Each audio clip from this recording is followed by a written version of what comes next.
Historia de México 2. Programa 2. Porfiriato y Revolución. En este programa analizarás el porfiriato, las causas de la Revolución Mexicana y sus repercusiones para el México actual.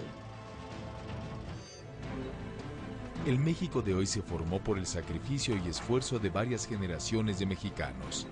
Los independentistas, liberales y conservadores, quienes nacieron en la época colonial, los impulsores de las leyes de reforma y la Constitución de 1857, que debieron enfrentar varias intervenciones extranjeras y consolidaron al Estado Nacional.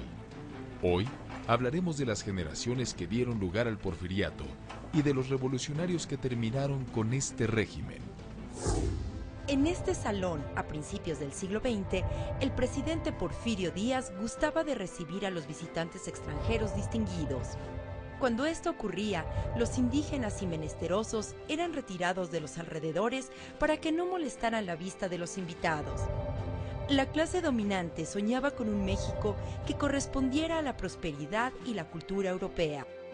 Algunos se esmeraban en recuperar aspectos de la cultura prehispánica e hispanoamericana para formar un nuevo nacionalismo. Estas visiones se mezclan en la arquitectura de este edificio. Los orígenes del porfiriato estaban distantes y nadie se imaginaba que el régimen estaba próximo a su fin. Luego de dos rebeliones contra Benito Juárez y Lerdo de Tejada, bajo la bandera antirreeleccionista, el 5 de mayo de 1877, el general Porfirio Díaz, héroe de las batallas contra la intervención francesa, asume ante el Congreso la presidencia de México. Cerca de 7 décadas de guerras por la independencia, de luchas entre conservadores y liberales, de batallas contra la intervención norteamericana y el imperio de Maximiliano, tenían a la población agobiada y a la economía nacional en ruinas. Porfirio Díaz pronto se olvidó del antirreeleccionismo y su gobierno se extendió por 34 años, hasta 1911, incluyendo los 4 años en que gobernó su protegido y compadre Manuel González entre 1880 y 1884.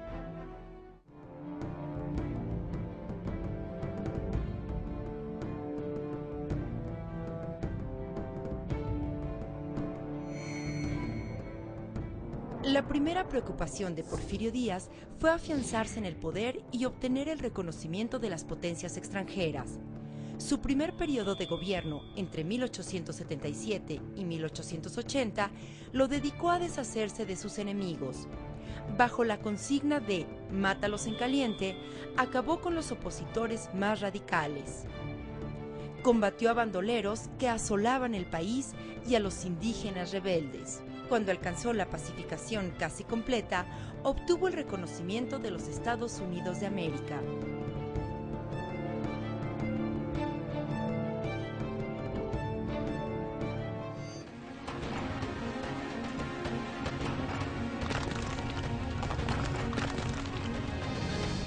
¿Sabías que?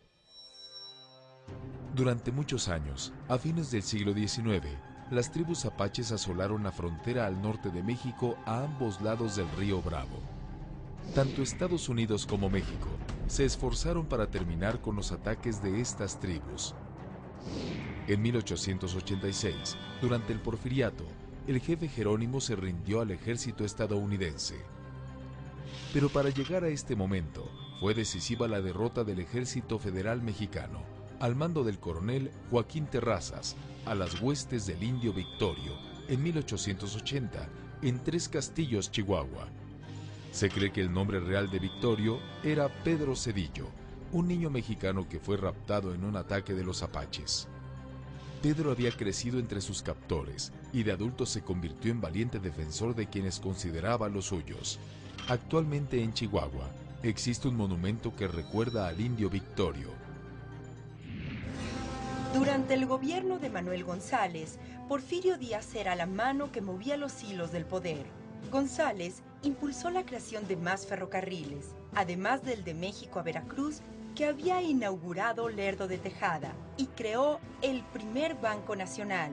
Sin embargo, frecuentes escándalos de corrupción y malos manejos provocan el desprestigio de su gobierno. Por si fuera poco, se gana el enojo de los periodistas por sus ataques a la libertad de expresión. Porfirio aparece nuevamente como el salvador de la patria y se reelige. Estaba permitida la reelección siempre que hubiera un gobierno intermedio, como el de González. Poco después, nuevas reformas a la Constitución permitieron la reelección inmediata y luego la indefinida. A partir de su segundo periodo de gobierno, Porfirio Díaz se dedica a crear acuerdos para lograr la paz, combinando la conciliación con la represión. La conciliación con militares, opositores poderosos, caciques y gobernantes locales, y la represión contra quienes no se dejaban someter. Incorpora a su gobierno a antiguos enemigos lerdistas, iglesistas e incluso imperialistas. Para amarrar sus lazos con antiguos enemigos, se casa con la joven Carmencita, hija del lerdista Manuel Romero Rubio, a quien hace secretario de Gobernación. Para ganarse el apoyo de la Iglesia, aplicó sin rigor las leyes de reforma. Los lemas de ese largo periodo fueron orden y progreso, y poca política y mucha administración. En realidad, Porfirio Díaz sí hacía política, pero para intervenir en las elecciones federales y locales y construir una red nacional de apoyos. Bajo una máscara de legalidad, Porfirio Díaz se colocó en la cúspide de una pirámide de lealtades. Durante la paz porfiriana creció la inversión extranjera. En 1876 la red ferroviaria era de apenas 800 kilómetros. Para 1911 ya alcanzaba más de 20.000 kilómetros. Mejores vías de comunicación y más seguridad en los caminos hicieron que florecieran la industria, el comercio y las exportaciones. En 1890 se instala la cervecería Cuauhtémoc y en 1900 la fundidora de Monterrey, la primera siderúrgica integral de América Latina.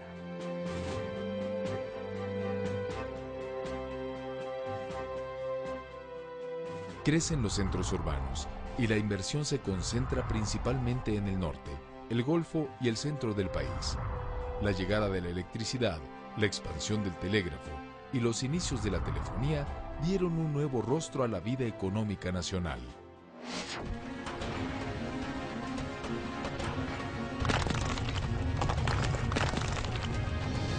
¿Sabías que en 1909 Porfirio Díaz envió un mensaje grabado en un cilindro a Tomás Alva Edison? Esta es la grabación fonográfica más antigua que se conserva en México. Contestación que el señor general Porfirio Díaz, presidente de la República Mexicana, da a una carta del señor Tomás A. Edison. Chapultepec, agosto 15 de 1909. Señor Tomás A. Edison, Orey, estimado y buen amigo, me refiero a su grata 8 de julio. Yo también, como usted, recuerdo con placer el tiempo aquel en que tuve la satisfacción de conocerle y conocer sus atrevidos experimentos, haciéndome partícipe de su fe inquebrantable en el grandioso porvenir de las ciencias físicas. Fue allá en su patria, en los primeros días de la luz eléctrica en Nueva York, y desde entonces presentí en usted al héroe del talento, al triunfador del trabajo, al que más tarde habría de someter a disciplina el fuego arrebatado por Franklin a los cielos para perpetuar acá en la tierra, en sus maravillosos aparatos fonográficos, la cariñosa voz de los seres amados, reproduciendo todos los ritmos, todos los acentos y todas las modulaciones del lenguaje humano. Me es grato complacerle porque tengo en muy alta estimación a los grandes benefactores de la humanidad y usted es uno de ellos, porque usted ha creado nuevas fuentes de felicidad, de bienestar y de riqueza para el género humano, utilizando las más poderosas fuerzas conocidas: luz, electricidad, trabajo y genio. Su amigo que con orgullo estrecha tu mano, Porfirio Díaz. Sin embargo, la prosperidad y el reparto de concesiones políticas no fueron para todos. Desde 1883, una ley de terrenos baldíos ordenaba la recuperación de terrenos cuya propiedad no quedara claramente demostrada. Esto provocó el despojo de tierras a muchas comunidades indígenas y campesinas. Crecieron los latifundios y la gente del campo vivía con grandes privaciones. Los obreros trabajaban largas jornadas en condiciones insalubres, con altos riesgos de trabajo y salarios miserables. Las nuevas clases medias tampoco tuvieron lugar en el régimen porfirista, porque todo el poder ya estaba repartido. Algunos se pronunciaron contra la dictadura y llamaban a la rebelión armada. Los obreros comenzaron a organizarse. Cuando pedían mejores condiciones de vida, Porfirio Díaz apoyaba a los patrones y reprimía brutalmente a los trabajadores. En circunstancias políticas que tienen que ver en primer lugar con la avanzada edad del general Díaz, porque la gente esperaba que pronto ocurriera algún cambio. Entonces hay un anuncio que él mismo hace en el sentido de que para 1910 se retiraría ya de la presidencia y vería con gusto un movimiento en el que se ejerciera el voto democrático. Entonces esta circunstancia política hace que mucha gente entre en actividad política buscando justamente la sucesión presidencial. Sociales, bueno, que hay ya una clase media incipiente pero activa, ilustrada, consciente de la necesidad de un cambio. La clase política también estaba dividida. En 1904, una parte del grupo gobernante, conocida como los científicos, que había contribuido a mejorar la economía del país, quiso apropiarse del poder, pensando que el presidente Díaz, ya de 73 años, estaba próximo a morir. Propusieron la creación de una vicepresidencia que daría lugar al relevo de Díaz cuando éste muriera y extendieron el periodo presidencial a 6 años. Díaz se reelige con Ramón Corral como vicepresidente. Entre 1900 y 1910, una crisis financiera estadounidense, la baja en los precios internacionales de las materias primas y un largo periodo de sequías provocaron desabasto, alza de precios, hambre y gran descontento entre la población y también entre los capitalistas mexicanos, molestos por el excesivo apoyo del gobierno a la inversión extranjera. Para lavar la cara del régimen ante el exterior, en 1908 el presidente Díaz concede una entrevista a un periodista de un pequeño medio estadounidense, en la que afirma que el pueblo mexicano está listo para gobernarse a sí mismo. Anuncia su retiro a la vida privada y se manifiesta de acuerdo con que se formen partidos políticos para competir por la sucesión de 1910. La entrevista se conoció en México, causando gran revuelo y entusiasmo entre la clase política y entre grupos opositores, especialmente en un hacendado de Coahuila, que desde 1904 estaba organizando un gran movimiento nacional contra la dictadura.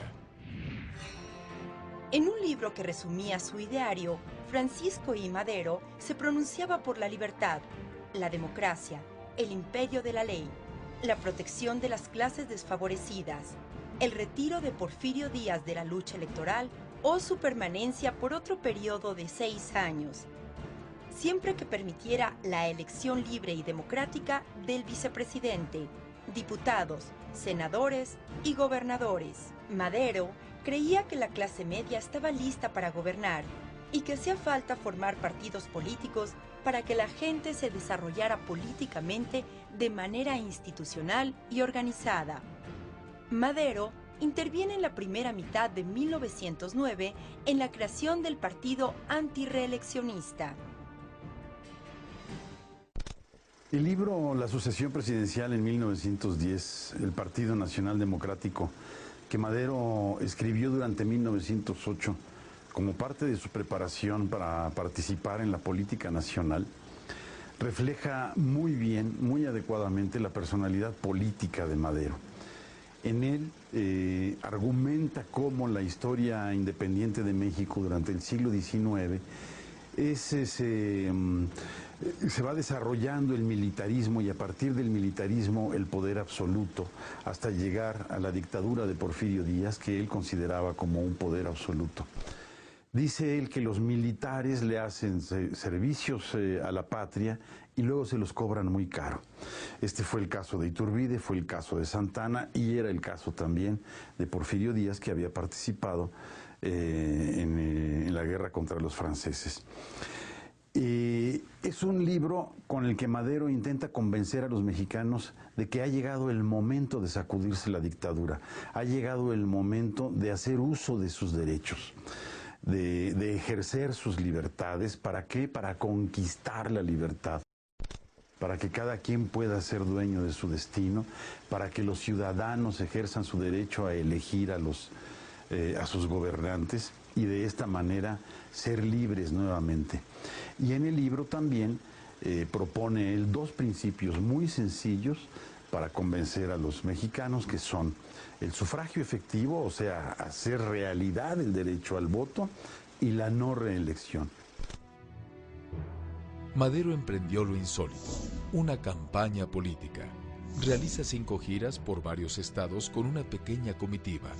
Vende parte de sus bienes para sufragar los gastos de la campaña. El maderismo se fortalecía a medida que se acercaba la fecha de la primera convención del partido antirreeleccionista, fijada para abril de 1910. Cada vez más personas acudían a sus mítines. En su cuarta gira reunió entre 10,000 y 30,000 en Orizaba, Jalapa, Veracruz y Puebla, causando malestar y alarma entre los porfiristas. En su quinta gira, Madero es apresado en Monterrey, desde donde se le traslada a la cárcel de San Luis Potosí. Permanece preso durante las elecciones primarias del 26 de junio y las secundarias del 10 de julio de 1910, en las que Porfirio Díaz es declarado triunfador, con Ramón Corral como vicepresidente. Estas condiciones estaban detrás de las fastuosas fiestas con que Porfirio Díaz y la clase política celebraban el centenario de la independencia. Las elecciones de 1910 fueron resultado de un enorme fraude electoral. Antes de que terminaran las fiestas de la independencia, Madero escapa a Estados Unidos y desde ahí redacta el Plan de San Luis, en el que llama a una rebelión armada contra la dictadura, que debía empezar el 20 de noviembre a las 6 de la tarde. Un extraño caso de una revolución a la que se cita con fecha y hora. Su lema: sufragio efectivo, no reelección. El Plan de San Luis es el documento más importante de la Revolución Mexicana porque llama a la población a manifestarse en contra de lo que él consideró, con toda razón desde luego, una tergiversación del proceso electoral ocurrido. El plan revolucionario es descubierto por el régimen. Mientras repartían armas, los hermanos Cerdán fueron sorprendidos y aniquilados en Puebla el 18 de noviembre. Al principio, la revolución tuvo pocos adeptos, pero para marzo de 1911 ganaba fuerza en todo el país. En abril había batallas en 18 estados. En mayo cae Ciudad Juárez y se firma un tratado por el que Porfirio Díaz renuncia a la presidencia y decide abandonar el país. Se dice que Estados Unidos no apoyó a Porfirio Díaz, lo cual es relativamente cierto, pero tampoco es que le haya retirado algún apoyo especial que tuviera. Se dice que Porfirio Díaz ya estaba viejo y cansado, lo cual también es cierto, y sin embargo preparó su enésima reelección para perpetuarse en el poder, sabiendo que lo más seguro es que no sobreviviría al periodo presidencial de 1910 a 1916. Se dice que estaba enfermo porque le dolía una muela, y también es cierto, le dolía una muela en el momento estaba mal de una muela en el momento de la derrota, pero sin la presión militar de la revolución, Porfirio Díaz no se hubiera ido nunca. De modo que Porfirio Díaz se fue por la fuerza de las armas. La primera etapa de la revolución, encabezada por Madero, duró 6 meses, desde su inicio hasta la renuncia de Díaz. Posteriormente, la población inconforme se sumó a distintos líderes revolucionarios con diferentes proyectos para conducir a México. A la salida de Díaz, Madero reconoce al Congreso porfirista, el cual nombra un presidente provisional, mientras se realizan nuevas elecciones. En este periodo, afloran serias diferencias entre porfiristas y revolucionarios, y entre estos y Madero. Con Zapata y Villa se incorporaron a la revolución proyectos regionales, que exigían solución inmediata a sus demandas políticas y agrarias, como mejores pensiones a los militares revolucionarios y el reparto de tierras. Zapata, Villa y Orozco no aceptaron entregar las armas, como lo había acordado Madero en los tratados de Ciudad Juárez. Madero gana las elecciones, acompañado de José María Pino Suárez en la vicepresidencia. El gobierno de Madero duró apenas 15 meses. En ese corto tiempo recupera terrenos nacionales para entregarlos a campesinos, apoya el crédito agrícola y la educación para el sector rural y los obreros. Actúa como mediador en los conflictos obrero-patronales. Como gobernante, fue congruente con sus ideas democráticas, y a pesar de ser atacado mediante el insulto y la calumnia por los poderes que habían sido serviles a la dictadura, se negó en todo momento a ejercer cualquier forma de represión o restricción de la libertad. Intentó sin éxito reconciliar a las partes en pugna. Las reformas de Madero dejaron insatisfechos a casi todos. Mediante levantamientos en el norte y en el sur, exporfiristas y expartidarios de Madero desconocen a su gobierno. Madero envía al general porfirista Victoriano Huerta a combatir a Pascual Orozco y lo derrota, utilizando para ello a antiguos compañeros de Orozco, como Francisco Villa. Madero creía haber logrado la paz al haber derrotado las 4 rebeliones, pero se equivocaba. En febrero de 1913, los militares exporfiristas Félix Díaz y Bernardo Reyes intentaron tomar el Palacio Nacional. Luego de gritar "ríndanse" a la guarnición del palacio, Reyes cae muerto a balazos. Lauro Villar, comandante de la plaza, queda herido. Toma el mando contra los sublevados el segundo militar de mayor rango, Victoriano Huerta. Los maderistas desconfiaban de la lealtad de este exporfirista. Huerta finge atacar a los rebeldes apostados en la ciudadela, mientras bombardea otras zonas de la ciudad. Finalmente, Huerta pacta con los rebeldes, aconsejado por el embajador de Estados Unidos. Madero y Pino Suárez son apresados y el 22 de febrero mueren asesinados. A este golpe de Estado se le conoce como la Decena Trágica. El acuerdo con el embajador norteamericano era que Huerta entregaría el poder a Félix Díaz. Sin embargo, mediante artimañas, Huerta se proclama presidente con el apoyo de casi todos los antimaderistas. El nuevo gobierno de Estados Unidos cambia de embajador y se niega a reconocer al gobierno de Huerta. La muerte de Madero provoca la indignación popular y de los maderistas. Se desata una rebelión contra Huerta. El gobernador de Coahuila, Venustiano Carranza, crea un ejército constitucionalista para derrocarlo y restaurar la legalidad. En 1914, Álvaro Obregón por el occidente, Francisco Villa por el centro y Pablo González por el oriente forman una fuerza arrolladora. En el sur, Emiliano Zapata combatió sin reconocer el liderazgo de Carranza. La lucha constitucionalista sumó a las clases medias y populares. La guerra contra Huerta duró 1 año y 4 meses y fue una de las etapas más cruentas de la revolución.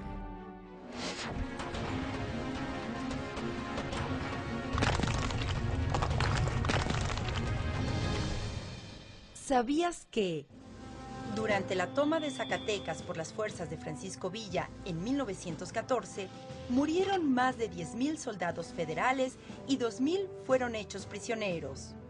Durante la Revolución, más de 6 millones de niños y adolescentes sufrieron las consecuencias o participaron como tropa de combate o apoyo. Aunque hubo mujeres que apoyaron a sus hombres como soldaderas, quienes más padecieron fueron las niñas y jóvenes. El testimonio de una mujer sobreviviente, llamada Celedonia, relata cómo se escondía a las mujeres en un pozo en Guadalupe, Zacatecas. Casi sin tiempo para pensar, y ya bajando la escalera de tierra y palos del pozo, nos aventaron los rebozos y algunas tortillas, y taparon el hoyo con tablas y tierra.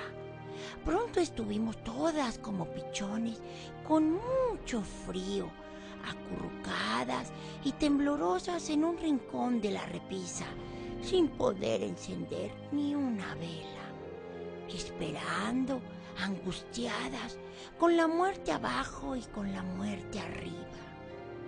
Todavía después de que se dejaron de oír los retumbos de la caballada, nos quedamos ahí durante un ratote. Salimos ya hacia el anochecer y con el ruido de los chapulines, entumidas y temerosas. Así nos escondieron los muy andinos otras 2 o 3 veces, hasta que acabó la insurgencia y entendimos lo que era la bola para las mujeres. La bola era el miedo. Huerta fue derrotado. Los revolucionarios trataron de dirimir sus diferencias inútilmente en una convención. Zapatistas y villistas combatieron a Carranza. En 1916, el jefe constitucionalista convoca un congreso en Querétaro para definir un nuevo acuerdo nacional mediante una nueva constitución, que fue promulgada el 5 de febrero de 1917. La nueva ley suprema reconoció principios de la de 57 y propuestas de los distintos grupos revolucionarios. México siguió siendo una república federal, representativa y democrática, pero con un poder ejecutivo más fuerte para que fuera capaz de emprender la reconstrucción nacional. Otorgaba concesiones a campesinos y obreros. La Constitución de 1917 se planteó crear un Estado capaz de consolidar y reglamentar la transformación de México, al pasar del México porfirista al México revolucionario. Con la Constitución de 1917 se establecen los principios del nuevo régimen. Una vez abatido el viejo régimen, los triunfadores debían mirar hacia el futuro. Sin embargo, las guerras entre hermanos son las más difíciles de resolver. Madero se opuso al militarismo porque decía era la puerta para el autoritarismo. Según Madero, los jefes militares suelen cobrar a la patria los servicios otorgados. Esto mismo sucedió en los años siguientes.